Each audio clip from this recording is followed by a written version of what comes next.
S radosťou vám chcem oznámiť, vážení priatelia, na tejto strane Dunaja, že sa nám podaril na Slovensku ďalší husársky kúsok s ústavou.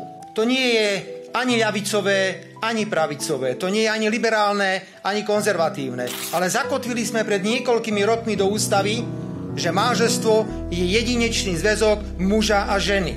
Lebo to je normálne, to je zdravý rozum. Pokračovali sme v piatok, kedy sa nám podarilo schváliť najtesnejšou väčšinou ďalšiu dôležitú novelizáciu ústavy. A priamo do ústavy sme zakotvili, že poznáme len dve pohlavia, muža a ženu, nikoho iného. Povedali sme, že rodičia musia mať vplyv na to, čo ich deti sa učia v škole.